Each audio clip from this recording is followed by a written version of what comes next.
എല്ലാ പ്രിയപ്പെട്ട പ്രേക്ഷകർക്കും നമസ്കാരം. ഒരു വാർത്താ വിശകലന വീഡിയോ ആണ്. ഒരു വാർത്തയല്ല, പല വാർത്തകളെ കുറിച്ചിട്ട്, ഒരേ സ്വഭാവത്തിലുള്ള പല വാർത്തകളെ കുറിച്ച് ഇന്നത്തെ വീഡിയോയിൽ സംസാരിക്കേണ്ടതുണ്ട്. ഈ ഒരു വീഡിയോയിൽ അത്യാവശ്യമായിട്ട് ഒരു സിനിമയുടെ റിവ്യൂ കൂടി പറയണം എന്ന് എനിക്ക് തോന്നി. ഈ ദിവസങ്ങളിലെ പ്രധാനപ്പെട്ട ചർച്ചകളിലൊക്കെ സിനിമകളുടെ സ്വാധീനത്തെ കുറിച്ചിട്ട് പല ആളുകളും പറയുന്നുണ്ടായിരുന്നു. അതിൻ്റെയൊക്കെ കമന്റ് ബോക്സിൽ മാർക്കോ എന്ന് പല ആളുകളും കമന്റ് ചെയ്യുകയുണ്ടായി. ആ ഒരു സിനിമ ഞാൻ ഇതുവരെ കണ്ടിട്ടുണ്ടായിരുന്നില്ല.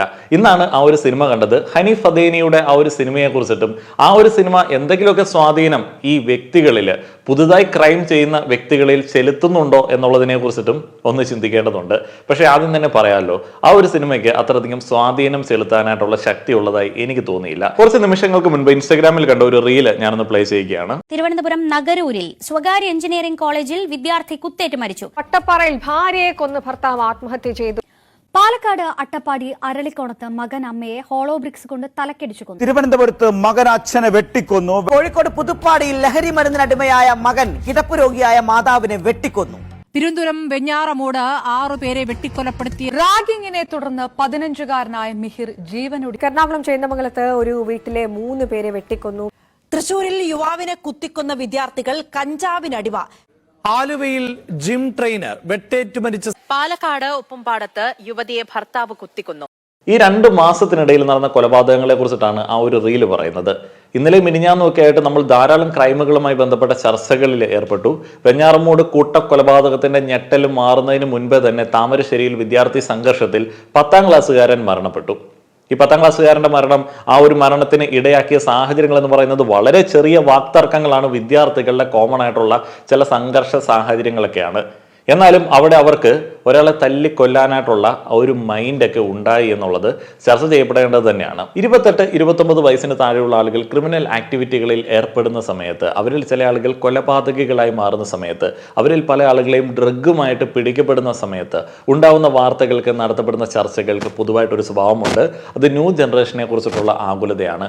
ഈ കഴിഞ്ഞ ദിവസം ഒരു പ്രധാനപ്പെട്ട വാർത്താ ചാനലിൽ കേട്ട ഒരു ഡിസ്കഷന്റെ ഒരു ഭാഗം ജസ്റ്റ് ഒന്ന് പ്ലേ ചെയ്യാം. അതിജീവനം സർവൈവ് ചെയ്യാൻ ബുദ്ധിമുട്ടാണ് എന്ന് കരുതി വളരെ പെട്ടെന്ന് സാഹചര്യങ്ങൾ വരുമ്പോൾ പേടിക്കുന്നവരാണ് നിങ്ങളുടെ തലമുറ. അതെങ്കിലും മിനിമം അംഗീകരിക്കണ്ടേ? അല്ല, അത് അംഗീകരിക്കുക എന്നുള്ളതിലപ്പുറം തലമുറ പേടിക്കുന്നു. ഞാൻ പറഞ്ഞല്ലോ, ഞാൻ തലമുറക്ക് പേടിയുണ്ടെന്നോ തലമുറക്ക് സഹിഷ്ണുത ഇല്ലെന്നോ എല്ലാം ഞാൻ അംഗീകരിക്കാം. അത് അംഗീകരിക്കുമ്പോൾ ഈ പറയുന്ന ഈ ഇസഡിനും ആൽഫക്കും ഒക്കെ മുമ്പുള്ള ഒരു ജനറേഷൻ ഉണ്ടല്ലോ, അവരത് സ്ഥാപിച്ചെടുക്കുകയും അത് ബ്ലെയിം ചെയ്യുകയും ചെയ്യുന്നതിന് പകരം അവർ ചെയ്യേണ്ടത് ഇത് പുതിയൊരു തലമുറ നമ്മൾ ഉണ്ടാക്കിയെടുക്കണ്ടേ. ഇവിടെ മാറ്റങ്ങൾ വേണമല്ലോ. ഓക്കെ, ഇവിടെ പ്രശ്നങ്ങൾ ഉണ്ട് എന്നുള്ളത് നിങ്ങൾ പറയുന്നു. അപ്പൊ മാറ്റങ്ങൾ വേണമല്ലോ. അപ്പം അവിടെ നമ്മൾ ചെയ്യേണ്ടത് ബ്ലെയിമിംഗ് അല്ല. അതിന് പകരം ഇപ്പൊ പെട്ടെന്ന് ഇതിനെ സഹിച്ചു നിർത്താൻ മാത്രം കഴിവില്ലാത്ത കുട്ടികളാണെങ്കിൽ അവർക്ക് അതിനുള്ള സപ്പോർട്ട് സിസ്റ്റം ഉണ്ടാക്കി കൊടുത്ത് അവരെ നല്ല മനുഷ്യരാക്കി വാർത്തെടുക്കേണ്ടത് ആരുടെ ഉത്തരവാദിത്തമാണ്? അതും ഈ 10ാം ക്ലാസ്സിലും 9ാം ക്ലാസ്സിലും +1-+2 പഠിക്കുന്ന വിദ്യാർത്ഥികളുടെ ഉത്തരവാദിത്തമാണോ? അല്ലല്ലോ. അതായത് നിങ്ങളുടെ കാലഘട്ടങ്ങളിൽ അത് ഇല്ലായിരുന്നു എന്നുള്ളത് ശരിയാണ്. ഇപ്പൊ കൺസ്യൂം ചെയ്യുന്നത് എന്താണെന്ന് നമ്മൾ മനസ്സിലാക്കണം. അതായത് പഴയ കാലഘട്ടങ്ങളിൽ കുട്ടികൾ കൺസ്യൂം ചെയ്തിരുന്നത് ബാലരമയിലും കളിക്കുടുക്കയിലും അല്ലെങ്കിൽ ഒരു പ്രിന്റഡ് മാഗസിനുകളിലും മാത്രമുള്ളതാണെന്നുണ്ടെങ്കിൽ അവർ ഇപ്പോഴത്തെ കുട്ടികൾ കൺസ്യൂം ചെയ്തത് ലോകം മുഴുവൻ സംഭവിക്കുന്ന കാര്യങ്ങളാണ്. അപ്പൊ അത് കൺസ്യൂം ചെയ്തതിനനുസരിച്ച് അത് എങ്ങനെ കൺസ്യൂം ചെയ്യണം, അതെങ്ങനെ ബിഹേവിയറിൽ കൊണ്ടുവരണം എന്നുള്ളതിനെ പറ്റി കൃത്യമായിട്ടുള്ള എഡ്യൂക്കേഷൻ അല്ലെങ്കിൽ അതിനെപ്പറ്റി കൃത്യമായിട്ടുള്ള അവബോധം വിദ്യാർത്ഥികളിൽ ഉണ്ടാക്കി കൊടുക്കേണ്ടത് അത് പഴയ തലമുറയുടെ ഉത്തരവാദിത്തമാണ്. അത് മാറി എന്ന് ഈ കുട്ടികൾ എല്ലാവരും മോശക്കാരാണെന്ന് ബ്ലെയിം ചെയ്തതുകൊണ്ട് അല്ലെങ്കിൽ ഇവരിൽ എന്തെങ്കിലും ആൾക്കാർ എന്തെങ്കിലും തെറ്റ് ചെയ്യുമ്പോൾ അവരെ ശിക്ഷിക്കണമെന്നല്ല, ശിക്ഷ മാത്രം കൊടുത്തത് കൊണ്ട് കാര്യമില്ല. ഇനിയുള്ള ആളുകൾ അങ്ങനെ അത്തരത്തിലുള്ള ഞാനൊരു കാര്യം പറഞ്ഞു, ഷാബാസ് ഞാൻ കൊല്ലുന്നു. അത് ഞാൻ പറഞ്ഞു അവന്റെ കണ്ണൊന്ന് പോയോ കിട്ടോ? ഈ കണ്ണൊന്നും ഇല്ലോ. മരിച്ചു കഴിഞ്ഞാലും വലിയ വിഷയമൊന്നും അത് കേസെടുക്കുമല്ലോ പോലീസ്. അവിടെ കേസ് ഉണ്ടാവില്ല, കേസ് തള്ളി പോകും. കാരണം ഓരോ ഇങ്ങോട്ട് വന്നത് പിന്നെ അതിന് ഇവരൊന്നും ഇല്ല വെച്ചത് 2 ദിവസം കഴിയട്ടെ. അത് മാത്രമല്ല, പറയുന്നവരുടെ പ്രായം 15-16 വയസ്സാണെന്ന് മറന്നു പോകരുത്. 2 ഗ്രൂപ്പ് ഉണ്ടാക്കുന്നു, സംഘടിക്കുന്നു, ശത്രുരാജ്യങ്ങൾ പെരുമാറുന്നത് പോലെ ഉന്മൂലനം ചെയ്യാൻ വേണ്ടി ആയുധങ്ങളുമായി ആക്രമിക്കുന്നു. ഒരു 16-കാരന്റെ ജീവൻ നഷ്ടപ്പെടും. ചാനൽ ചർച്ചയിൽ ജനറേഷൻ ആൽഫയെ റെപ്രസെന്റ് ചെയ്ത വ്യക്തി പറഞ്ഞതുപോലെ ഇൻഫ്ലുവൻസ് ജെൻ ആൽഫയ്ക്കും ജെൻസിക്കും ഒക്കെ എവിടെ നിന്നാണ് കൂടുതലായി വരുന്നത്? അവർക്ക് ഈ ഒരു ഇൻഫ്ലുവൻസ് കൂടുതലായി വരുന്നത് മില്ലേനിയൽസ് അടക്കമുള്ള ആളുകൾ സൃഷ്ടിക്കുന്ന കുറേയധികം കണ്ടന്റുകളിൽ നിന്നിട്ടും അവരുടെ ചില രീതികളിൽ നിന്നിട്ടുമൊക്കെയാണ്. ലഹരി ഉപയോഗം, സിന്തറ്റിക് ലഹരി ഉപയോഗം ഏത് കാലഘട്ടത്തിലാണ് കൂടുതലായി വർദ്ധിച്ചു തുടങ്ങിയത് എന്നുള്ളതിനെ കുറിച്ചിട്ടൊക്കെ ചിന്തിച്ച് നോക്കിക്കഴിഞ്ഞാൽ അത് ഈ മില്ലേനിയൽസ് ഒക്കെ ഉൾപ്പെടുന്ന ആളുകളുടെ കോളേജ് കാലഘട്ടങ്ങളിലാണ് എന്നുള്ളത് മനസ്സിലാക്കാം. ഈ കഞ്ചാവിനെ കുറിച്ചിട്ട് ഏറ്റവും രസം പിടിപ്പിക്കുന്ന സിനിമകൾ വന്നു തുടങ്ങിയത് ഏത് കാലഘട്ടത്തിലാണ്? അത് ജെൻ ആൽഫ സിനിമ എടുക്കാൻ തുടങ്ങിയ സമയത്തോ ജെൻസി സിനിമ എടുക്കാൻ തുടങ്ങിയ സമയത്തോ ഒന്നുമല്ല, അത് മില്ലേനിയൽസ് സിനിമ എടുക്കാൻ തുടങ്ങിയ സമയത്താണ്. വയലൻസ് ഏറ്റവും കൂടുതലുള്ള സിനിമ എന്ന് ബ്രാൻഡ് ചെയ്ത് സിനിമകൾ ഇറക്കുന്ന ആളുകൾ ഉൾപ്പെടുന്ന ജനറേഷൻ ഏതാണ്? അത് മില്ലേനിയൽസിന്റെ ജനറേഷനാണ്. ഈ കഴിഞ്ഞ ദിവസങ്ങളിലൊക്കെ പല ചർച്ചകളിലെയും താഴെ മാർക്കോ എന്ന സിനിമയെ കുറിച്ചിട്ടുള്ള കുറേയധികം കമന്റ്സ് കാണുവാനായിട്ടിടയായി. അത്തരത്തിലുള്ള ക്രൂരതകളാണ്, സിനിമയിലെ വയലൻസുകളാണ് കുട്ടികളെ ഏറെ സ്വാധീനിക്കുന്നത് എന്നുള്ളത്. അത്തരത്തിൽ കുട്ടികളെ മാർക്കോ എന്ന സിനിമ സ്വാധീനിക്കുകയാണെന്നുണ്ടെങ്കിൽ ഹനീഫ് അദേനി എന്ന ഡയറക്ടറുടെ ആദ്യ വിജയമായിരിക്കും അത്.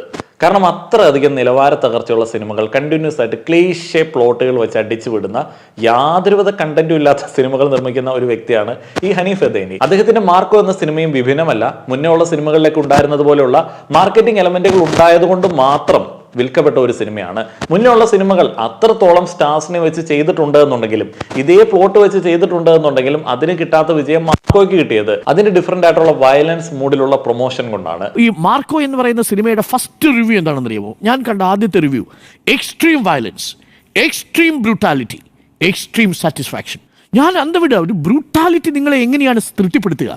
വയലൻസ് നിങ്ങളെ തൃപ്തിപ്പെടുത്തുന്നത് ശരി, നമുക്ക് മനസ്സിലാക്കാം. സ്ലാഷർ സീരീസിൽ പെടുന്ന സിനിമകളിൽ വയലൻസ് ഇഷ്ടപ്പെടുന്ന, ആ വയലൻസിനെ ചിത്രീകരിക്കുന്നത് ഞെട്ടാൻ വേണ്ടി തയ്യാറാവുന്ന ഒരു സമൂഹമാണ്. പക്ഷെ ബ്രൂട്ടാലിറ്റി നിങ്ങളെ എങ്ങനെ സാറ്റിസ്ഫൈ ചെയ്യുക? ആ സിനിമയിലെ ഒരു നടൻ പറഞ്ഞത് ഞാൻ കേൾക്കുമായിരുന്നു. ആ സിനിമയിൽ നേരത്തെ സൂചിപ്പിച്ച രംഗമുണ്ടല്ലോ, ഗർഭിണിയുടെ വയറ്റിൽ നിന്ന് കുഞ്ഞിനെ പുറത്തെടുക്കുന്നത്. യഥാർത്ഥത്തിൽ അങ്ങനെയുള്ള ചില സീനുകളൊക്കെ ഇന്ത്യൻ രാഷ്ട്രീയത്തിൽ സംഭവിച്ചിട്ടുണ്ട്. അത് പല കാലത്തും ചർച്ചയ്ക്കും വിവാദത്തിനും ഉണ്ട്. ഗുജറാത്തിലെ കലാപത്തിന്റെ കാര്യത്തിലൊക്കെ സമൂഹത്തിനേക്കാൾ വലിയ ക്രൂരതയാണോ സിനിമ ചിത്രീകരിക്കുന്നതെന്ന് വേറൊരു ചോദ്യമുണ്ട്.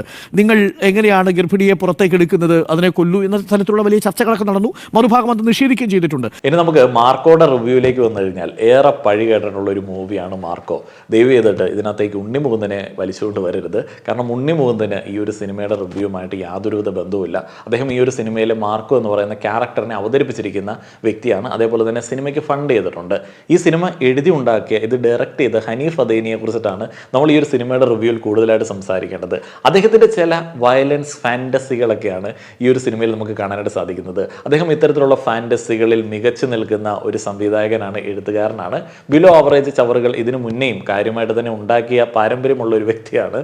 അദ്ദേഹത്തിന്റെ മാർക്കോ എന്ന് പറയുന്ന സിനിമയും അതിൽ നിന്ന് ഒട്ടും വിഭിന്നമല്ല. മാർക്കോയുടെ ഒരു സാധ്യത എന്താണെന്ന് വെച്ച് കഴിഞ്ഞാൽ മാർക്കോയെ കാര്യമായിട്ട് തന്നെ അദ്ദേഹം മാർക്കറ്റ് ചെയ്തിട്ടുണ്ട്. മുന്നേയുള്ള സിനിമകളിലും അങ്ങനെയൊക്കെ തന്നെയാണ്. ചില മാർക്കറ്റിംഗ് എലമെന്റുകൾ വെച്ചിട്ട് അദ്ദേഹത്തിന്റെ സ്ഥിരമായിട്ടുള്ള ആവനാഴിയിൽ അമ്പെടുത്തിട്ട് ചെയ്യുക എന്നുള്ളതാണ് ഹനീഫ് അദേനി പടങ്ങളിലെ മെയിൻ ആയിട്ടുള്ള ഒരു പരിപാടി. അതിനകത്ത് ഏറ്റവും ക്രിഞ്ചായിട്ടുള്ളതും ഇനിയെങ്കിലും അദ്ദേഹം സിനിമകളിൽ നിന്ന് ഒഴിവാക്കണമെന്ന് ഞാൻ റിക്വസ്റ്റ് ചെയ്തതുമായിട്ടുള്ള ഒരു സംഗതിയാണ്, നായകന്റെ വേണ്ടപ്പെട്ടവർ കൺമുൻപിൽ നിഷ്ഠൂരം കൊല്ലപ്പെടുന്ന സമയത്ത്, അവരുടെ മൃതദേഹങ്ങൾ കിടക്കുന്ന സമയത്ത്, അതിൽ കൊച്ചു കുട്ടികൾ ഗ്യാസ് കുറ്റിക്കൊണ്ടുള്ള അടി കിട്ടി ചതഞ്ഞരയുന്ന സമയത്ത്, അല്ലെന്നുണ്ടെങ്കിൽ ഗർഭസ്ഥ ശിശുവിനെ വയറ് കീറി പുറത്തെടുക്കുന്ന കാഴ്ച കണ്ടതിന് ശേഷം റേപ്പ് ചെയ്യപ്പെട്ട മകൾക്ക് വേണ്ടിയൊക്കെ ഈ ഹനീഫ് അദേനിയുടെ നായകന്മാർ എന്താണ് ചെയ്യുന്നത്? ആ ഒരു നിമിഷങ്ങൾക്കുള്ളിൽ തന്നെ അവരുടെ കോട്ട് എടുത്തിട്ട് കൂളിംഗ് ഗ്ലാസ് വെച്ച് താടിയൊക്കെ ട്രിം ചെയ്ത് കറക്റ്റാണോ എന്നുള്ളത് ചെക്ക് ചെയ്തിട്ട് പ്രതികാരം ചെയ്യാൻ വേണ്ടി ഇറങ്ങും. എന്തൊരു ബോറൻ ഐറ്റമാണ് ഈ ഒരു സാധനമൊക്കെ. ഇയാളുടെ മുന്നേ ഉള്ള സിനിമകൾ കണ്ടിട്ടുള്ള ആളുകൾക്ക് മാർക്കോയിൽ കാണുന്ന സമയത്ത് നല്ല ദേഷ്യം വരും. എനിക്ക് ഹനീഫ് അദേനിയുടെ കാര്യത്തിൽ വലിയ സഹതാപമുണ്ട്.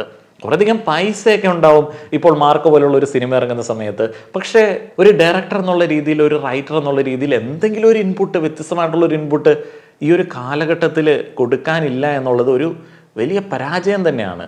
ഇപ്പോൾ പണം എന്ന് പറയുന്നത് ആളുകളെ പല രീതിയിൽ സ്വാധീനിച്ച് അവരുടെ കയ്യിൽ നിന്നിട്ട് ടിക്കറ്റ് പൈസ എടുക്കാൻ പറ്റും, അവർക്കുള്ളിലേക്ക് ഒരു ഗിമ്മിക്ക് ഇട്ട് കൊടുക്കാൻ പറ്റും. മുഴുവൻ ഒരു അരക്ഷിതാവസ്ഥയിൽ നിൽക്കുന്ന ഒരു സമൂഹത്തിൽ ഒരു വയലൻസിൻ്റെ അതിപ്രസരമുള്ള സിനിമ ഇറങ്ങുന്ന സമയത്ത് അത് വിജയിക്കുന്നത് ഹനീഫ് അദേനിയുടെ ഒരു എഴുത്തിൻ്റെ മികവ് കൊണ്ടോ അയാളുടെ ഡയറക്ഷൻ കൊണ്ടോ അല്ല.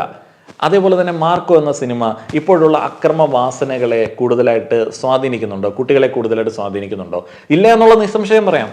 കാരണം എന്താണെന്ന് വെച്ച് കഴിഞ്ഞാൽ, ഒരു എക്സാമ്പിൾ പറഞ്ഞാൽ ദൃശ്യം മോഡൽ കൊലപാതകങ്ങൾ. കാരണം എന്താണ്? ദൃശ്യം എന്ന് പറയുന്നത് വ്യത്യസ്തമായിട്ടുള്ള ഒരു ആവിഷ്കാരമായിരുന്നു.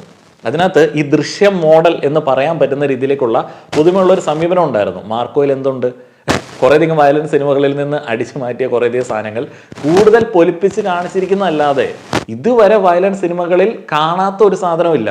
ഇപ്പോൾ ഗ്യാസ് ഊറ്റിക്കൊണ്ട് ഒരു കൊച്ചിൻ്റെ തലയടിച്ച് ചതയ്ക്കുന്നത് ഒരു പുതുമയാണോ? അല്ലെങ്കിൽ ഇപ്പോൾ ഗർഭസ്ഥ ശിശുവിൻ്റെ വയറ് കീറി കൊച്ചിനെ പുറത്തെടുക്കുന്നത്, ഇതൊക്കെ ആ ഒരു സിനിമയിൽ എന്തിനു കാണിച്ചു എന്നുള്ളതിനെ കുറിച്ചിട്ട് വെറുതെ എൻ്റെ വേറെ ഒന്നും ഇല്ലല്ലോ എന്നുള്ളതല്ലാതെ വേറെ ഒരു റീസണും പറയാനായിട്ടില്ല. ഇത് എങ്ങനെയാണ് ആളുകളെ സ്വാധീനിക്കുന്നത്? ഇതൊന്നും ആളുകളെ സ്വാധീനിക്കത്തില്ല. കാരണം അവർക്ക് റിലേറ്റ് ചെയ്യാൻ പറ്റുന്ന സംഗതികളല്ല. അതേപോലെ തന്നെ വയലൻസ് കാണിക്കുന്നത് ഡയറക്ടറുടെയും അതേപോലെ തന്നെ എഴുത്തുകാരുടെയും ആസ്വാദനത്തിന് വേണ്ടി ആവുന്ന സമയത്ത് ഉണ്ടാവുന്ന ചില അപരാധങ്ങളാണ് മാർക്കോ പോലുള്ള അപരാധങ്ങൾ. ഇപ്പോൾ സിനിമയിൽ നിങ്ങൾക്കൊരു വയലൻസ് കാണിക്കാം. എങ്ങനെയാണ്? വളരെ വയലൻ്റ് ആയിട്ടുള്ള ഒരു ആക്ടിൻ്റെ തിരിച്ചുള്ള പ്രതികരണം എന്നുള്ള രീതിയിൽ കാണിക്കാം.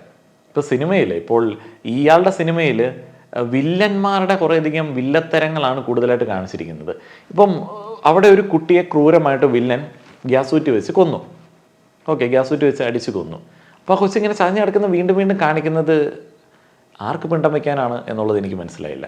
അതിൽ നിന്ന് എന്ത് സംഭവമാണ് കിട്ടുന്നത്? അതേപോലെ തന്നെ വില്ലൻ നായകൻ്റെ കൂട്ടുകാരൻ്റെ കൈ ഇറക്കുന്നു.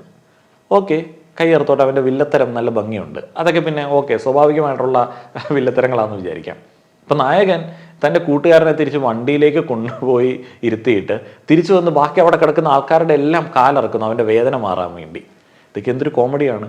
ആ ഒരു സമയം കൊണ്ട് ഇവൻ കാറിൽ മറ്റവനെ ആക്കാൻ പോയ സമയം കൊണ്ട് മറ്റവൻ രക്ഷപ്പെട്ടിരിക്കുന്നു. മറ്റവൻ രക്ഷപ്പെട്ടതുകൊണ്ട് പിന്നീട് അവൻ കൂടുതൽ ആളുകളെ കൂടെ കൊണ്ടുവന്നിട്ട് ഇവൻ്റെ കുടുംബക്കാരെ മുഴുവൻ കൊല്ലുന്നു. ഈ ലോജിക്കൊക്കെ മാറ്റി വെച്ച് അത്ര ഗതികെട്ട് കണ്ട് ആസ്വദിക്കേണ്ട ഒരു ഗതികേട് നമുക്കില്ലാത്തത് കൊണ്ടാണ് OTT വരാൻ വേണ്ടി കാത്തിരുന്നത്. OTT വന്നിട്ട് എത്ര കാലമായി, എന്നിട്ട് ഞാൻ ഇപ്പോഴാണ് അത് കണ്ടത്. ഹനീഫ് അദേനി പടങ്ങൾ കണ്ടു കഴിഞ്ഞാൽ പിന്നീട് ആലോചിക്കും നമ്മൾ കാണരുതെന്നുള്ളത്. പക്ഷേ ഇയാളുടെ മാർക്കറ്റിംഗ് കാരണം നമ്മൾ വീണ്ടും പോയി അതിനകത്ത് ആലോചിച്ച് കൊടുക്കും. ഈ സിനിമയ്ക്കകത്തൊന്നും ഒരു സാധനമില്ല. അതിനകത്ത് മറ്റേ ബ്ലഡൊക്കെ എന്തൊരു ആർട്ടിഫിഷ്യലാണ്. കളർ ഗ്രേഡ് ചെയ്തിട്ട് ബ്ലഡ് ആക്കാൻ വേണ്ടി കുറേ ശ്രമങ്ങൾ നടത്തിയിട്ടുണ്ട് എന്നുണ്ടെങ്കിലും ഒരു സാധനം നമുക്ക് ഫീൽ ചെയ്യത്തില്ല. പിന്നെ ഈ വയലൻസ് എന്നൊക്കെ പറഞ്ഞപ്പോൾ ഞാൻ വിചാരിച്ചു കുറച്ചും കൂടെ വ്യത്യസ്തമായിട്ടുള്ള എന്തെങ്കിലും എടുത്തു വെച്ചിട്ടുണ്ടായിരിക്കും എന്നുള്ളത്. ഒന്നുമില്ല. പിന്നെ ഈ ആക്റ്റാണ്, വില്ലത്തരങ്ങളാണ് കൂടുതലായിട്ട് ഫോക്കസ് ചെയ്യുന്നത്. അത് ഈ ഹനീഫിൻ്റെ ഫാൻറ്റസികളാണ് ഈ സിനിമയുടെ ഒരു സംഭവം എന്ന് പറയുന്നത്. ആ ഒരു ഫാൻറ്റസികളുള്ള ആളുകൾക്ക് വെറുതെ ഇങ്ങനെ കണ്ട് ആസ്വദിക്കാൻ പറ്റും. ഈ തമിഴ്, തെലുങ്ക്, ഹിന്ദി സിനിമകളിൽ നിന്ന് അടിച്ചു മാറ്റാത്ത കുറച്ച് ക്ലാസിക്കുകളിൽ നിന്നൊക്കെ എന്തെങ്കിലും അടിച്ചു മാറ്റുകയാണെന്നുണ്ടെങ്കിൽ രസമുണ്ടായിരിക്കും. സിറ്റി ഓഫ് ഗോഡ് സിനിമയൊക്കെ ഒന്ന് റെഫർ ചെയ്യുന്നത് നന്നായിരിക്കും. ഹനീഫ് അദേനിയും അദ്ദേഹത്തിൻ്റെ ഫാൻസും ഒക്കെ. കാരണം ആ ഒരു സിനിമയിലൊക്കെ എന്ത് രസമായിട്ടാണ് ചില കാര്യങ്ങൾ ചെയ്തിരിക്കുന്നത്. അപ്പോൾ അതുപോലെയൊക്കെയുള്ള എന്തെങ്കിലും വ്യത്യസ്തമായിട്ടുള്ള ആവിഷ്കാരം, അറ്റ്ലീസ്റ്റ് പുതിയൊരു കഥ കൊണ്ടുപോകുക. എന്താ ഈ പ്രതികാരത്തിന് കുടുംബക്കാർക്കെതിരെ പ്രതികരിക്കാൻ വേണ്ടി എത്ര നായകന്മാർ വന്ന് പോയി മടുത്ത് കോട്ടൊക്കെ ഈ ചൂടത്തൊക്കെ കോട്ടൊക്കെ ഇട്ടിട്ട് എങ്ങനെ റിലേറ്റ് ചെയ്യാനായിട്ട് പറ്റും? അല്ലെങ്കിൽ പിന്നെ മലയാളം പറയുന്ന ആളുകളായിരിക്കരുത്, അല്ലെങ്കിൽ മൂന്നാറിലോ കൊടൈക്കനാലിലോ ഒക്കെ ആയിരിക്കണം ഈ ഗാങ്സ്റ്റേഴ്സിൻ്റെ സ്ഥലം. എങ്ങനെയാണോ ഇവരിങ്ങനെ കോട്ട് സൂട്ടും ഒക്കെ ഇട്ട് ഫുൾ ടൈം ഇങ്ങനെ വെടി വെച്ചുകൊണ്ട് നടക്കണേ? അതേപോലെ തന്നെ ഇംഗ്ലീഷ് സിനിമകളിൽ നിന്ന് നമ്മൾ കാണുന്ന ഒരു രസമുള്ള ഒരു സിറ്റുവേഷനുണ്ട്. ഈ ഗ്യാങ്സ്റ്റർ മരിക്കുമുള്ള മരിച്ചടക്ക് അതും ഇതിനകത്ത് കാണിച്ചിട്ടുണ്ട്. എല്ലാവരും ബ്ലാക്ക് ഒക്കെ ഇട്ട് അവിടെയും കോട്ട് സൂട്ടൊക്കെ ഇട്ടിട്ട് വന്ന് നിൽക്കുകയാണ്. ശരിക്കും ഈ കോട്ട് സൂട്ടൊക്കെ ഇട്ടിട്ട് നമ്മുടെ നാട്ടിൽ വെടിവെക്കാനായിട്ട് ഇറങ്ങി നടന്നാലും എങ്ങനെ സിമ്പിളായിട്ട് ഈ പരിപാടി നടക്കും? ആൾക്കാരൊക്കെ നോക്കിക്കൊണ്ട് നിൽക്കില്ലേ? RDX കണ്ട സമയത്ത് എനിക്ക് ഇങ്ങനെയാണ് ഫീൽ ചെയ്തത്. ഭയങ്കര വെടിവെപ്പാണ്, പക്ഷേ ആ ചുറ്റുപാട് ഒരു മനുഷ്യനും ഇതൊന്നും കാണുന്നില്ല. ഇപ്പം മാർക്കോ പോലുള്ള ഒരു സംഭവമൊക്കെ ആണെന്നുണ്ടെങ്കിൽ അത് റിലേറ്റ് ചെയ്യാൻ തീരെ പറ്റാത്തത്. ലോജിക്ക് മാറ്റി വെച്ചാൽ ഓക്കെ, അവർ താമസിക്കുന്ന ആ യൂണിവേഴ്സിൽ വേറെ ആൾക്കാരൊന്നുമില്ല. അവരിങ്ങനെ 10 ഡിഫൻഡറായിട്ട് പോവുകയാണ് കൊല്ലാൻ വേണ്ടി. അത് ഇവരെല്ലാം കോട്ട് സൂട്ടിട്ട് ഇങ്ങനെ പോവുകയാണ്. ആരും കാണുന്നില്ല. പോലീസും കോടതി ഒന്നും ഇല്ലാത്ത സ്ഥലങ്ങളിൽ കൂടി ഇവരിങ്ങനെ പോയി കൊന്നു തള്ളുകയാണ്. ഈ സലാർ KGF ഒക്കെ അഡാപ്റ്റ് ചെയ്യാനായിട്ട് ശ്രമിക്കുന്ന സമയത്ത് ശ്രദ്ധിക്കുക, അവർ വേറൊരു യൂണിവേഴ്സാണ് അവിടെ കാണിക്കുന്നത്. ആ ഒരു സ്ഥലമാണ്, അത് അവരുടെ ഒരു നിയമങ്ങളൊക്കെ ഉള്ള സ്ഥലമാണ്, അവരുടെ ഒരു ഏരിയ ആണ്. അപ്പോൾ ആ ഒരു മോഡ് പിടിക്കണം. അല്ലാതെ ഈ ഫോട്ടോ വെച്ചിലും മട്ടാഞ്ചേരിയിലും ഇമാതിരി ഐറ്റം കാണിച്ചു കഴിഞ്ഞാൽ എങ്ങനെയാണിത് ആളുകൾ ആസ്വദിച്ചത്? ഹൈപ്പൊക്കെ കണ്ട സമയത്ത് ഞാൻ വിചാരിച്ചു എന്തെങ്കിലും വയലൻസ് തന്നെ എന്തെങ്കിലും എക്സ്ട്രീം ഉണ്ടായിരിക്കും എന്നുള്ളത്. അതിഭീകര ദുരന്തം അപ്രോച്ച് തന്നെ. എനിക്ക് ഈ സിനിമ കണ്ട സമയത്ത് ഹനീഫ് അദേനിയോട് വന്ന ദേഷ്യം എന്ന് പറഞ്ഞു കഴിഞ്ഞാൽ ഒരു മാറ്റം ഇല്ലാത്ത ഒരു കലാകാരൻ, ഒരു മാറ്റവും ഇല്ല. കലാകാരൻ തന്നെ ആണോ എന്നുള്ളത് എനിക്കറിയില്ല. എവിടെ ഒന്നും അടിച്ചു മാറ്റിയ കുറേ സ്റ്റഫ് വെച്ച് ആളുകളെ കൺവിൻസ് ചെയ്തിട്ട് വീണ്ടും വീണ്ടും ഓരോ അപരാധം ഇറക്കുക എന്നുള്ളതല്ലാതെ എന്തുവാണ് ഇനി അടുത്ത മാർക്കറ്റിംഗ് എന്താണെന്നുള്ളത് ഞാനിങ്ങനെ ആകാംക്ഷയോടെ കാത്തിരിക്കുകയാണ്. ഏറ്റവും കൂടുതൽ വയലൻസ് ഉള്ള എൻ്റെ സ്ഥിരം പ്ലോട്ടുകൾ ഉള്ള ഒരു പടം ഇനിയിപ്പോൾ അടുത്ത് എന്തായിരിക്കും? ഇതിൽ കൂടുതൽ വയലൻസ് ഉള്ള എൻ്റെ സ്ഥിരം ഐറ്റം എന്നുള്ളത് പറഞ്ഞ് പ്രൊമോട്ട് ചെയ്യുകയാണെന്നുണ്ടെങ്കിൽ സ്ട്രെയിറ്റ് ഫോർവേഡ് ജെന്യുവൻ ആയിട്ടുള്ള ഒരാൾ എന്ന് ഞാൻ പറയും. മാർക്കോയെ ഒരു സൈഡിലേക്ക് മാറ്റി വയ്ക്കുക. അതിനകത്ത് സ്വാധീനിക്കാനായിട്ടുള്ള പ്രത്യേകിച്ച് ഘടകങ്ങളൊന്നുമില്ല. ഇപ്പോൾ സ്വാധീനിക്കാൻ ശേഷിയുള്ള സിനിമകൾ എന്ന് പറയുന്നത് നമ്മൾ ഈ പറയുന്ന പ്രകടമായിട്ട് ഒത്തിരിയധികം വയലൻസ് ഉള്ള സിനിമകളല്ല. ചില കൊച്ചു കൊച്ചു സിനിമകളാണ്, നമ്മൾ പ്രതീക്ഷിക്കാത്ത സിനിമകളാണ്. ഇപ്പോൾ നീലാകാശം പച്ചക്കടൽ ചുവന്ന ഭൂമി എന്ന സിനിമ ഏറെ യുവാക്കളെ സ്വാധീനിച്ചിട്ടുണ്ട്, എന്നെയൊക്കെ സ്വാധീനിച്ചിട്ടുണ്ട്. യാത്രകൾ പോകാനായിട്ടുള്ള ആഗ്രഹം തോന്നിയിട്ടുണ്ട്. റോയൽ എൻഫീൽഡ് ബൈക്കുകളുടെ സെയിൽ അതിനുശേഷം കാര്യമായിട്ട് തന്നെ വർദ്ധിച്ചിട്ടുണ്ട്. കൂടുതൽ ട്രാവൽ ഗ്രൂപ്പുകൾ ഉണ്ടായിട്ടുണ്ട്. കിങ്സ് എന്ന് പറയുന്ന ഒരു സിഗരറ്റ് ബ്രാൻഡ് കാര്യമായിട്ട് തന്നെ പ്രൊമോട്ട് ചെയ്യപ്പെട്ടിട്ടുണ്ട് ആ ഒരു സിനിമ വഴി. അത് കൂടുതലായിട്ട് സ്വാധീനിക്കാനായിട്ട് ശേഷിയുള്ള ചില ഘടകങ്ങളുള്ള സിനിമയായിരുന്നു. ഇപ്പോൾ മങ്കാത്ത എന്ന് പറയുന്ന സിനിമയ്ക്കകത്ത് എന്തോരം സിഗരറ്റ് വലി സീനുകൾ കാര്യമായിട്ട് തന്നെ ഉണ്ട്. ഇപ്പോഴുള്ള മിക്കവാറുമുള്ള സിനിമകളിലുണ്ട്. എനിക്കൊരു സംശയമുണ്ട്, ഇവർക്ക് ഈ തരത്തിൽ പ്രൊമോഷൻ ചെയ്യാനായിട്ടുള്ള എന്തെങ്കിലും സംഗതികൾ കിട്ടാറുണ്ടോ എന്നുള്ളത്. കാരണം അത്രയധികം രസകരമായിട്ടുള്ള രീതിയിലാണ് ഈ സിനിമകളിലൊക്കെ സിഗരറ്റ് സ്മോക്കിങ്ങിനെ അവർ കാണിച്ചിരിക്കുന്നത്. മദ്യപാനത്തെ കാര്യമായിട്ട് തന്നെ രസമായിട്ട് കാണിച്ചിരിക്കുന്ന സിനിമയായിരുന്നു ഹണി ബി എന്ന് പറയുന്ന സിനിമ. സ്വാധീനിക്കാൻ ശേഷിയുള്ള സിനിമയാണ്. ഇടുക്കി ഗോൾഡ് എന്ന് പറയുന്ന ഒരു സിനിമ ഉണ്ടായിരുന്നു. കഞ്ചാവിനെ എന്തോ ഭയങ്കര രസമായിട്ട് ഫ്രണ്ട്ഷിപ്പിൻ്റെ എന്തോ ഒരു സിമ്പിളായിട്ടൊക്കെ കാണിച്ചിരിക്കുന്ന ഒരു സിനിമയാണ്. ആ ഒരു സിനിമ സ്വാധീനിക്കാൻ ശേഷിയുള്ള സിനിമയാണ്. ഇപ്പോൾ റീസെൻ്റ് ആയിട്ട് ഇറങ്ങിയ ആവേശം എന്ന് പറയുന്ന സിനിമ ഗംഭീര സിനിമയാണ്, കണ്ടാസ്വദിക്കാൻ പറ്റിയ സിനിമയാണ്. ആ ഒരു സിനിമയുടെ റിവ്യൂവിൽ ഞാൻ പറഞ്ഞ ഒരു കാര്യമുണ്ട്, എനിക്ക് പേഴ്സണലി റിലേറ്റ് ചെയ്ത ഒരു കാര്യമുണ്ട്. നമ്മുടെയൊക്കെ ചില ഗുണ്ട ഫാൻറ്റസികളൊക്കെ തൃപ്തിപ്പെടുത്തുന്ന ഒരു സിനിമയാണ്. കോളേജിലൊക്കെ ചെല്ലുന്ന സമയത്ത് റാഗിങ് ഒക്കെ ഉണ്ടാവാറുണ്ട്. അപ്പോൾ ആ ഒരു കോളേജിലെ സ്റ്റാർ ആവണമെന്നുണ്ടെങ്കിൽ ഈ റാഗിങ്ങിനൊക്കെ അതിജീവിക്കാനായിട്ട് പല ആളുകൾക്കും പറ്റില്ല. അപ്പോൾ നമുക്ക് കുറച്ച് സപ്പോർട്ടൊക്കെ ഉണ്ട്, പുറത്ത് നമ്മൾ മിടുക്കന്മാരാണ് എന്നൊക്കെ അറിയിക്കാൻ പറ്റിക്കഴിഞ്ഞാൽ അതൊരു മാസായിരിക്കും. ആ ഒരു ഫാൻറ്റസി ഉണ്ട്, ആ ഒരു ഫാൻറ്റസി തൃപ്തിപ്പെടുത്തുന്ന ഒരു സിനിമയാണ്. അപ്പോൾ ഗ്യാങ് ഫോർമേഷൻ, ഗ്യാങ് ആയി കഴിഞ്ഞാൽ ഉള്ള ഗുണങ്ങൾ, അതിൻ്റെ ചില ലാഭങ്ങൾ എന്നീ കാര്യങ്ങളൊക്കെ ആ ഒരു സിനിമയിൽ പറയുന്നുണ്ട്. എന്നാൽ ആ ഒരു സിനിമയുടെ എൻഡിങ്ങിലേക്ക് വരുമ്പോഴത്തേന് കുറച്ചും കൂടെ കൺവിൻസിങ് ആയിട്ടുള്ള ഒരു എൻഡിങ് ആണ്. അതിനകത്ത് രംഗണ്ണൻ എന്ന് പറയുന്ന ക്യാരക്ടർ ഈ കുട്ടികളോട് പെരുമാറുന്ന ഒരു രീതി, കുറച്ചും കൂടെ കെയർ കൊടുക്കുന്ന ഒരു രീതിയിലാണ്, അവരെ കൂടുതലായിട്ട് പഠിക്കാനായിട്ട് മോട്ടിവേറ്റ് ചെയ്യുന്ന രീതിയിലാണ്. ഇനി മാർക്കോയിലേക്ക് വീണ്ടും തിരികെ വരികയാണെന്നുണ്ടെങ്കിൽ മാർക്കോ എന്ന് പറയുന്നത് ഒരു ബഹളാണ്. അതിനകത്ത് നല്ല രസമുള്ള ബാക്ക്ഗ്രൗണ്ട് സ്കോർ ഉണ്ട്, അത് അടിപൊളിയാണ്. ആ ഒരു ബാക്ക്ഗ്രൗണ്ട് സ്കോർ, സ്റ്റൈലിഷ് ആയിട്ടുള്ള ചില പരിപാടികൾ, അവരുടെ ചില വേഷവിധാനങ്ങൾ, ആ ഒരു വണ്ടിയിലുള്ള വരവ്, അതേപോലെ ഉണ്ണിമുകുന്ദൻ്റെ ഒരു ലുക്ക്, അതൊക്കെയാണ് ആ ഒരു പടത്തിൻ്റെ മെയിൻ. സ്വാധീനിക്കാനായിട്ടുള്ള ശേഷി ആ ഒരു സിനിമയ്ക്കുണ്ട് എന്ന് ഞാൻ വിശ്വസിക്കുന്നില്ല. നിങ്ങൾ വ്യത്യസ്തമായിട്ടുള്ള എന്തെങ്കിലും വയലൻസ് അല്ലെങ്കിൽ കുട്ടികൾ കൂടുതൽ അട്രാക്റ്റഡ് ആവും എന്ന് തോന്നുന്ന എന്തെങ്കിലും ഒരു എലമെൻ്റ് ആ ഒരു സിനിമയിൽ കാണിച്ചു തരികയാണെന്നുണ്ടെങ്കിൽ നമുക്ക് തുടർ ചർച്ചകളിലേക്ക് പോകാം. അതിനകത്ത് കുറേ വയലൻറ്റ് ആക്റ്റുകളുണ്ട്, പക്ഷെ അത് ഒട്ടും റിലേറ്റ് ചെയ്യാൻ പറ്റുന്ന, അല്ലെങ്കിൽ അത് ചെയ്യുമ്പോൾ ആളുകൾക്ക് എന്തെങ്കിലും ഒരു ഉത്തേജനം കിട്ടുന്ന തരത്തിലേക്കുള്ളതല്ല. അതൊരു കോമഡി പരിപാടിയാണ്. നമ്മുടെ തിയേറ്ററിലൊക്കെ കാണുന്ന സമയത്ത് കുറച്ചും കൂടെ ഡീറ്റെയിലിംഗ് ഉണ്ടാവും. ടി വിയിൽ കണ്ട സമയത്ത് നമുക്കെന്തോ അത്ര വലിയ ഒരു ഡീറ്റെയിലിംഗ് ഫീൽ ചെയ്തില്ല. മേ ബി അതുകൊണ്ടായിരിക്കാം ആ ഒരു ഭീകരത തോന്നാത്തത്. ഞാൻ അത്ര ഭീകരമായിട്ടുള്ള ഒരു സിനിമയാണല്ലോ എന്നൊക്കെ വിചാരിച്ചിട്ടാണ് മാറ്റിവെച്ചത്. പക്ഷേ മറ്റേ ഈ ചോര കൊണ്ടുള്ള ഒരു ആറാട്ട് എന്ന് പറയുമ്പോഴത്തേന് നമുക്ക് റിലേറ്റ് ചെയ്യാനായിട്ട് പറ്റത്തില്ല. പിന്നെ ഈ ഉണ്ണിമുകുന്ദൻ്റെ ക്യാരക്ടർ ആ ഒരു സിനിമയിൽ വെച്ചിരിക്കുന്നത് തന്നെ പ്രതികാരം ചെയ്യാൻ വേണ്ടിയുള്ള ഹനീഫ് അദേനിയുടെ ഒരു അടങ്ങാത്ത ആഗ്രഹം കൊണ്ടാണ്. കാരണം സിനിമയിൽ പ്രതികാരം ചെയ്യേണ്ട വലിയ സാധ്യതകളൊന്നുമില്ല. അപ്പോൾ സിനിമയുടെ തുടക്കത്തിൽ ഈ കഥയുമായിട്ടോ കഥാപാത്രങ്ങളുമായിട്ടോ കഷ്ടപ്പെട്ട് ബന്ധിപ്പിക്കാൻ പറ്റുന്ന ഒരാളുടെ മരണത്തിൽ നിന്നങ്ങോട്ട് തുടങ്ങുകയാണ് പ്രതികാരത്തിന്റെ കഥ. കുടുംബത്തെ രക്ഷിക്കാനായിട്ട് കൂളിംഗ് ഗ്ലാസ് ഒക്കെ ഇട്ട് പോകുന്ന മാർക്കോ കുടുംബത്തെ മുഴുവൻ നഷ്ടപ്പെടുത്തിയതിന് ശേഷം എന്തോ മാസാണ് എന്നൊക്കെ കാണിച്ചിരിക്കുകയാണ്. ആ ഒരു ക്ലൈമാക്സ് വെച്ചിട്ട് എങ്ങനെയാണ് ആ ഒരു സിനിമ ആളുകളെ സ്വാധീനിക്കുന്നത്? ഇനി cinema Gen Z, Gen Alpha ഒക്കെ സൈഡിലേക്ക് മാറ്റി വെച്ചിട്ട് കൂടുതൽ ഡിസ്കസ് ചെയ്യേണ്ട ഏരിയകളിലേക്ക് വന്നു കഴിഞ്ഞാൽ അതിലൊന്നാമത്തേതാണ് ഒരു അരക്ഷിതാവസ്ഥ. കേരളത്തിൽ ഒരു അരക്ഷിതാവസ്ഥയുണ്ട്. ഇവിടുത്തെ ഭരണം ശരിയല്ല, ആഭ്യന്തരം ശരിയല്ല, പോലീസ് സംവിധാനങ്ങൾ ശരിയല്ല, നിയമം ശരിയല്ല എന്നീ പ്രചാരണങ്ങൾ കാര്യമായി തന്നെയുണ്ട്. ഡെയിലി ക്രൈം റിപ്പോർട്ടിങ് നടത്തുന്ന മാധ്യമ സ്ഥാപനങ്ങളടക്കം ഒത്തിരിയധികം വിമർശനങ്ങൾ പങ്കുവയ്ക്കുന്നുണ്ട്. പോലീസ് സംവിധാനങ്ങൾ ശരിയല്ല, ലഹരിയുടെ ഉപയോഗം കാര്യമായി തന്നെ ഉണ്ട്, ഇവിടെയുള്ള മന്ത്രിസഭ ശരിയല്ല. ഈ ഒരു വാർത്തകളൊക്കെ കേൾക്കുന്ന ഒരു സാധാരണക്കാരൻ്റെ ഉള്ളിലേക്ക് എപ്പോഴും വരുന്ന ഒരു ചിന്തയുണ്ട്, അവൻ ജീവിക്കുന്ന ചുറ്റുപാടുകൾ സുരക്ഷിതമല്ല. ഈ സുരക്ഷിതമല്ലാത്ത ചുറ്റുപാടുകളിൽ തങ്ങളുടെ സുരക്ഷ ഉറപ്പാക്കേണ്ടത് സ്വന്തം ബാധ്യതയാണെന്ന് ചിന്തിക്കുന്ന ആളുകൾ കൂടുതലായി ഉള്ളയിടത്ത് വിജയിക്കുന്നതാണ് ഈ ഹനീഫ് അദേനി ഫോർമാറ്റുകളൊക്കെ. കോളേജിലെ റാഗിങ് ഇപ്പോഴും സിനിമകളിൽ നമുക്ക് കാണാനായിട്ട് സാധിക്കും. അപ്പോൾ ഇപ്പോഴും കോളേജിൽ റാഗിങ് ഉണ്ട് എന്നുള്ളൊരു കാര്യം കുട്ടികൾക്ക്, സിനിമ കാണുന്ന കുട്ടികൾക്ക് മനസ്സിലാവുന്നു. ഈ റാഗിങ്ങിനെ പ്രതിരോധിക്കാനായിട്ടുള്ള സംവിധാനങ്ങളൊന്നും പ്രോപ്പറായിട്ട് വർക്കാവുന്നില്ല എന്നുള്ളതും സിനിമകളിൽ നിന്ന് അവർക്ക് മനസ്സിലാവുന്നു. പ്രതിരോധിക്കാനായിട്ടുള്ള ഒരു വഴി എന്താണ്? പുറത്തു നിന്നുള്ള സപ്പോർട്ട് വേണം. നല്ലതായിട്ട് അടിക്കാനും ഇടിക്കാനായിട്ടും ഒക്കെ ഉള്ള ഒരു സെറ്റപ്പ് വേണം. കയ്യൂക്കുള്ളവൻ കാര്യക്കാരനാവുന്ന ഒരു കാലത്താണ് നമ്മൾ ജീവിക്കുന്നത്. അപ്പോൾ നമ്മളുടെ കാര്യങ്ങൾ നമ്മൾ നോക്കണം. പ്രതിരോധിക്കാൻ വേണ്ടി അല്ലെങ്കിൽ വേണ്ടപ്പെട്ട ആളുകളെ സംരക്ഷിക്കാൻ വേണ്ടി നിയമം കയ്യിലെടുക്കാം, അല്ലെങ്കിൽ കൊലപാതകം ചെയ്യാം. നമ്മുടെ വേണ്ടപ്പെട്ട ആളുകളുടെ സർവൈവൽ മാത്രമാണ് കൺസിഡർ ചെയ്യേണ്ടത്. നിയമവും ബാക്കിയുള്ള കാര്യങ്ങളൊക്കെ അവിടെ നിന്നോട്ടെ, നമ്മൾ പ്രതികാരം ചെയ്യണം. അങ്ങനെ വേണം നമ്മൾ നമ്മുടെ മസ്കുലിനിറ്റി കാണിക്കാൻ എന്നുള്ളൊരു മെസ്സേജാണ് പലപ്പോഴും സിനിമകൾ കൊടുക്കുന്നത്. ഇപ്പോൾ മാർക്കോ എന്ന സിനിമ എടുത്താലും കുടുംബത്തിനെതിരെ വരുന്ന കാര്യങ്ങൾക്കെതിരെ പൊരുതാനായിട്ട് എപ്പോഴും നമ്മൾ റെഡി ആയിട്ടിരിക്കണം. കുടുംബത്തിലുള്ള എല്ലാ ആൾക്കാരും തട്ടിപ്പോയാലും അവസാനം നമ്മൾ മാസ്സായിട്ട് നിൽക്കണം എന്നുള്ളൊരു മെസ്സേജാണ് കൊടുക്കുന്നത്. അപ്പോൾ അതിനകത്ത് എംപതി എന്ന് പറയുന്ന കാര്യമില്ല. ഷഹബാസിനെ വിദ്യാർത്ഥികൾ കൊലപ്പെടുത്തിയത് ഗൂഢാലോചനയ്ക്ക് ശേഷം. കൊലപാതകം ആസൂത്രണം ചെയ്യാൻ ഇൻസ്റ്റഗ്രാമിൽ ഗ്രൂപ്പ് ഉണ്ടാക്കി. കൂട്ടത്തല്ലിൽ മരിച്ചാൽ കുഴപ്പമില്ല എന്ന് സംഘത്തലവൻ ആഹ്വാനം ചെയ്യുന്ന ഞെട്ടിക്കുന്ന ശബ്ദ സന്ദേശങ്ങളും ചാറ്റുകളും പുറത്തുവന്നു.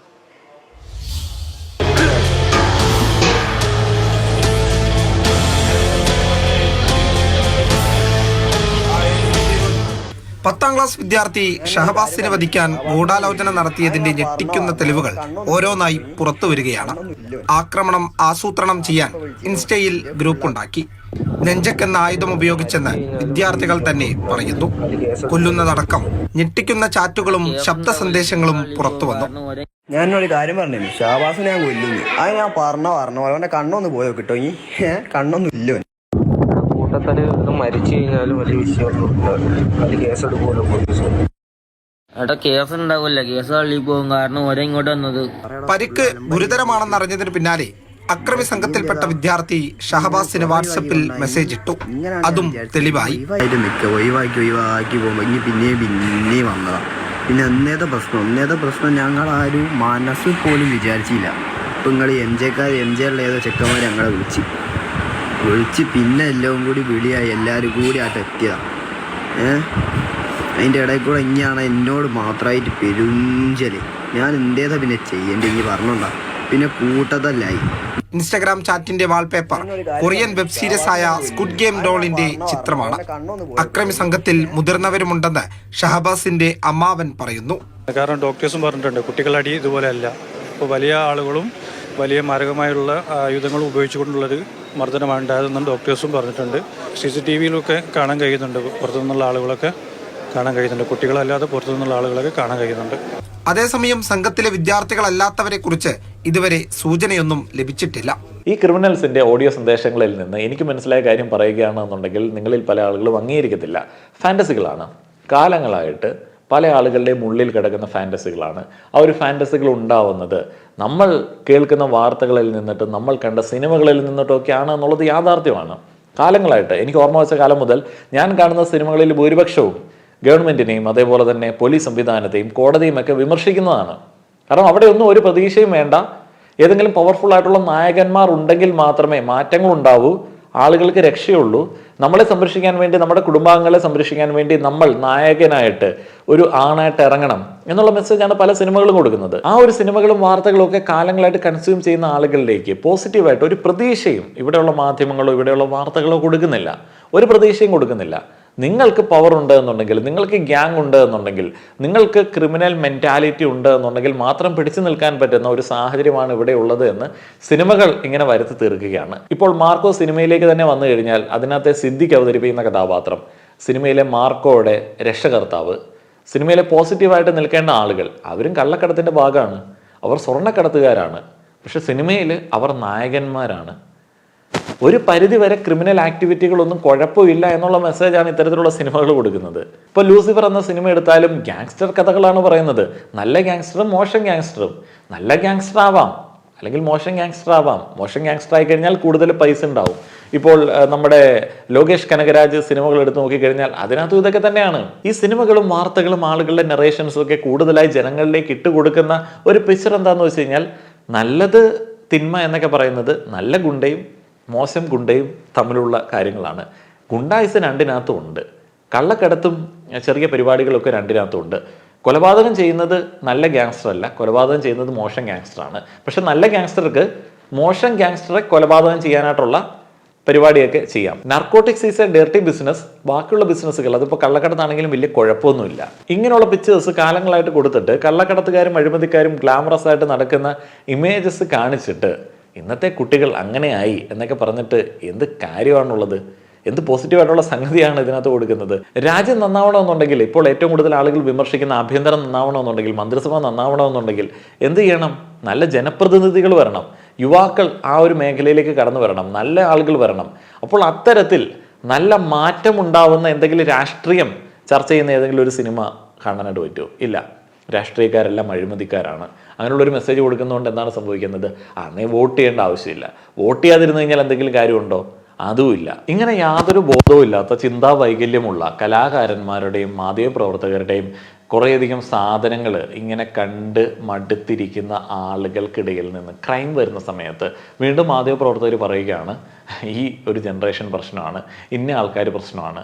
നിങ്ങളുണ്ടാക്കുന്ന കണ്ടന്റിൽ ഫോക്കസ് ചെയ്യണം. ഇപ്പോൾ ഇന്നലെ തന്നെ വെഞ്ഞാറമ്മൂട് കൂട്ടക്കൊലപാതകത്തിൻ്റെ വാർത്ത അവതരിപ്പിച്ച മറുനാടൻ മലയാളി ഷാജൻ അതിനകത്ത് ഭീകരവാദത്തിൻ്റെ ചില സൂചനകളൊക്കെ ഇട്ട് കൊടുക്കുകയാണ്. അതിനകത്ത് മതവിദ്വേഷമാണ് ഉദ്ദേശിക്കുന്നത്. മതവിദ്വേഷം തന്നെയാണ്. എത്ര പ്രായമുള്ളവനാണെന്ന് പറഞ്ഞാലും മുഖത്ത് നോക്കി പറയാൻ പറ്റും, മഹാ ശുദ്ധ തെമ്മാടിത്തരം തന്നെയാണ് താൻ കാണിക്കുന്നത്. തനിക്ക് അതിനകത്ത് പ്രത്യേകിച്ച് ഒരു ധാരണയില്ല. താൻ ക്ലിയർ ആയിട്ടൊന്നും പറയുന്നില്ല. കാരണം തനിക്ക് അതിൻ്റെ ലീഗാലിറ്റി അറിയാവുന്നതുകൊണ്ട് വലിയ ആരോപണമൊന്നും താൻ ഉന്നയിക്കുന്നൊന്നുമില്ല.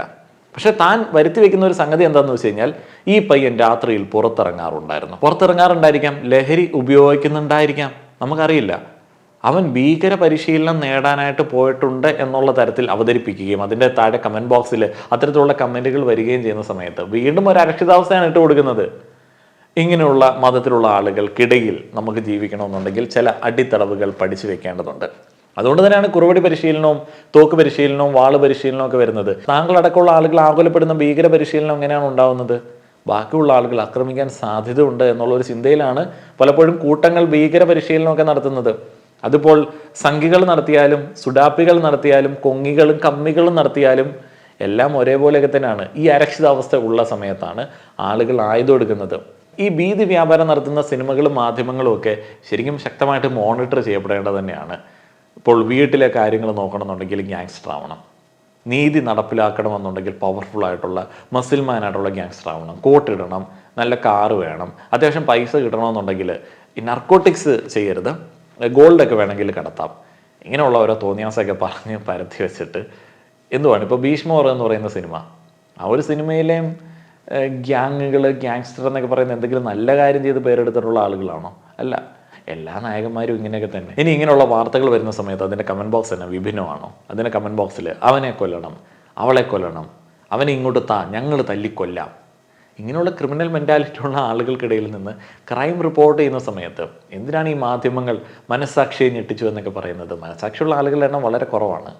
ഇപ്പോൾ മകളുടെ കാമുകനെ തല്ലി അച്ഛനെ ആരാധിക്കുന്ന ആളുകൾ, അങ്ങനെ എന്തൊക്കെ തരം ആരാധനയാണ്. അപ്പോൾ പ്രായം കുറഞ്ഞ ക്രിമിനൽസ് സ്ക്വിഡ് ഗെയിമിനകത്തെ പാവയെ ബാക്ക്ഗ്രൗണ്ടിൽ ഇട്ടിട്ട് കൊലപാതകം ആസൂത്രണം ചെയ്യുന്നതിനകത്ത് എന്തെങ്കിലും പറയാനുണ്ടോ? അവരുടെ ഒരു പോയിന്റ് ഓഫ് വ്യൂവിൽ അവൻ മരിക്കപ്പെടേണ്ടവനാണ്. അവരുടെ പോയിന്റ് ഓഫ് വ്യൂവിൽ അവർക്ക് തല്ലിക്കൊല്ലാനായിട്ടുള്ള ന്യായമുണ്ട്. കാരണം അവരുടെ സർവൈവൽ ചിലപ്പോൾ അവനെ കൊന്നാലേ നടക്കത്തുള്ളൂ എന്നുള്ള ചിന്തയായിരിക്കാം. അവർ നല്ല ഗ്യാങ്സ്റ്ററാണ് എന്നുള്ള ഒരു മൈൻഡിലായിരിക്കും അങ്ങനെ ചെയ്യുന്നത്. അതുകൊണ്ട് തന്നെ സിനിമകളിലൊക്കെ കാര്യമായിട്ടുള്ള മോണിറ്ററിങ് വേണം. മാധ്യമങ്ങൾ വാർത്തകൾ കൊടുക്കുന്ന സമയത്ത് കൃത്യമായിട്ട് ഈ ഭീതി വ്യാപാരം നടത്താതിരിക്കാൻ വേണ്ടി ശ്രദ്ധിക്കണം. ഇതൊക്കെ ശ്രദ്ധിക്കാൻ ആരെങ്കിലും ഉണ്ടോ? നിങ്ങളുടെ അഭിപ്രായങ്ങൾ പറയുക. നന്ദി.